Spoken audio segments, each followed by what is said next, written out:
Bismi rabbika allazi khalaq. Read in the name of the Lord and Cherisher who created. Khalaq al-insana min alaq. Say, he who created man from a mere clot of congealed blood. So he says, Khalaq al-insana min alaq. Say, Ikra wa rabbuka al-akram. So read, and the Lord is most bountiful. So he said, Ikra wa rabbuka al-akram. Say, allazi allama bil qalam. He says, he who taught the use of the pen. So he says, allazi allama bil qalam. So allama al-insana ma lam ya'lam. He says, taught man that which he knew not. So he says, allama al-insana ma lam ya'lam. As soon as the angel departed, he is terrified, sweating all over. He runs home some 3 miles south to his dear wife, Ummul Mumineen, Khadijatul Kubra, and says, cover me up, cover me up. When he gets out of his excitement, he explains to her what he had seen and what he had heard. But from that day onwards, he didn't go back to the mount. This is his example. He didn't go back anymore. No more. Finished. With Ghar Hira, Jabal al-Nur. Finished. What is he doing? He's in the marketplace. He's in the bazaar. Souk. He's in the bazaars. What is he doing? He's accosting people. So, Assalamu alaikum. Wa alaikum salam. Say, Akhi, where you come from? He says, Yaman. He says, you know, Allah has revealed to me that He is but one Allah and I'm His messenger. Another man, Assalamu alaikum. Wa alaikum salam. Say, Akhi, where you come from? He says, Yathrib, Ul Madinah. He says, you know, Allah has revealed to me that He is but one Allah and I'm His messenger. Like a madman. Little wonder they call him Majnoon. Allah had to testify. Ma anta bi ni'mati rabbika bi majnoon. Say, by the grace of thy Lord, your companion is not mad or possessed. They're thinking he's mad. But he's doing the job, his master's job. This is where you and I are supposed to be. Allah tells us, لَقَدْ كَانَ لَكُمْ فِي رَسُولِ اللَّهِ أُسْوَةٌ حَسَنَةٌ. So most certainly in the Apostle of Allah, you have the best exemplar. This is the example He set us. You and I are supposed to stand in the marketplace, proclaiming the unity of God. All the mushriks are abounding around you. Call them. He says, Rama is God, is a la sharika lak. So Krishna is God, is a la sharika lak. So Jesus is God, is a la sharika lak. So Buddha is God, is a la sharika lak. This is your job, my job. But I know you are terrified.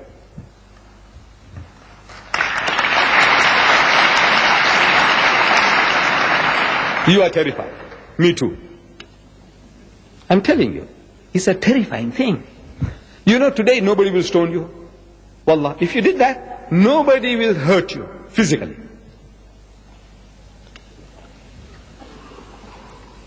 Then what are we afraid of? Of ridicule. What will people say? So Deedat is gone off his rocker. Deedat is mad. The Sheikh is mad. Dr. Billah is mad. Yes, we are afraid of that. You know that? We are terrified. People will call us mad. Thinking maybe you had a little tipsy, you might have taken something to drink, or had taken some drugs. Then look at him. This man standing in the marketplace in the street corner, shouting, Allahu Akbar, shouting, La Sharika Lak. He's mad. We are terrified of that. I said, you know, there is another way. You can get out of the difficulty. We discovered it. You see, necessity is the mother of invention. Necessity. You want to do something? Then you find ways and means. You know, I can't do it. I can't stand there in the marketplace. The nearest I got to that was in Mombasa, at a place called Mwambo Tayari. People who know Mombasa, they might remember. There's a bus stop. I went and delivered lectures in the bus stop. On a drum. I stood on a drum, and with a mic in my hand, I started lecturing. Because the people there, they were doing that kind of thing. It encouraged me. But in Durban, I can't. In London, I can't do it.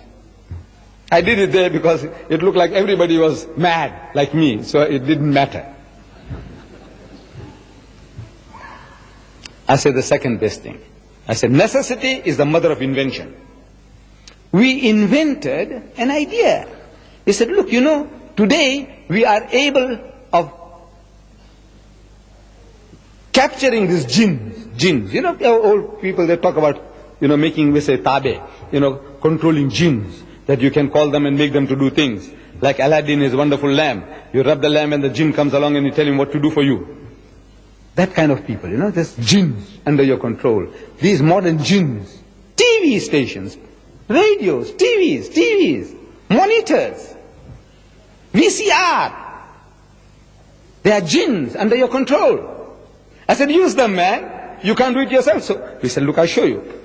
It is so easy.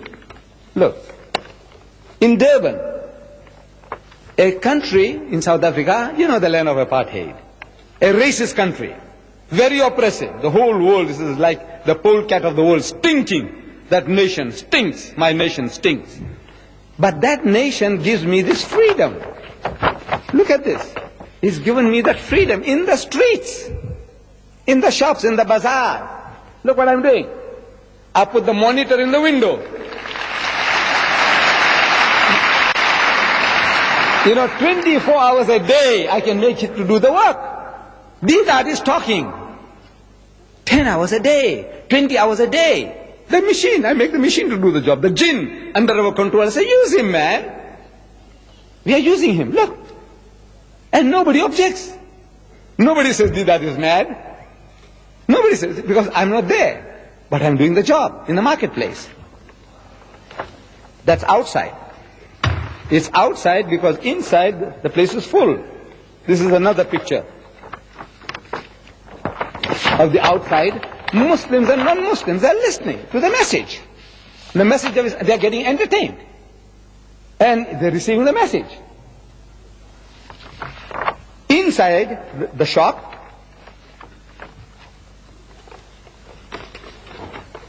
inside, people sit in comfort. People sit in comfort and watch inside, the same thing. We have a monitor inside the shop, we have a monitor outside. When the place inside is full, they say, let them watch outside. Look, there's so many ways of killing a cat, if you want to. Look at it. Then in that color-conscious country, racist country, we use the masjid as a bait. You know, Allah baited Hazrat Musa alayhi salam with a fire. So we bait these people to come to the mosque. What for? They think they'll come and see something nice and funny in the mosque. They don't know the difference between a mosque and a temple. So when we say visit the largest mosque in the southern hemisphere, they think it's a temple. This is another name for a temple, a synonymous term for a temple, a Hindu temple. So they think they'll see all the monkey gods and elephant gods and snake gods all lined up. One English lady on a world tour, when she came into the masjid and when we explained to her things, she said, you know, I expected to find a funny oriental museum a la carte. Meaning that a monkey god for Monday, an elephant god for Tuesday, a snake god for Wednesday, all the gods lined up. But instead, she says, I found the truth. Another Africana lady, the ruling race, she brings her daughters during the school holidays. And she looks around the mosque and she is disappointed. What she came looking for? She says, where are the cows? You know cows, bakara, milking cows. Cows. I said, madam, have you lost your cows? She said, no. I promised to show them to my daughters. I said, madam, you have come to the wrong place. So she said, but I promised them. I said, madam, is that my fault? You promised to show cows in the mosque? I said, no. You can see cows, my people. Wallah, they are my people. I said, in Amgeni Road, a couple of kilometers away from the masjid, in Amgeni Road is the largest temple in South Africa. And you'll see everything that you want to see. Cows, monkeys, elephants, snakes, everything. My people, they look like me, speak the same language. They have the same surnames like me.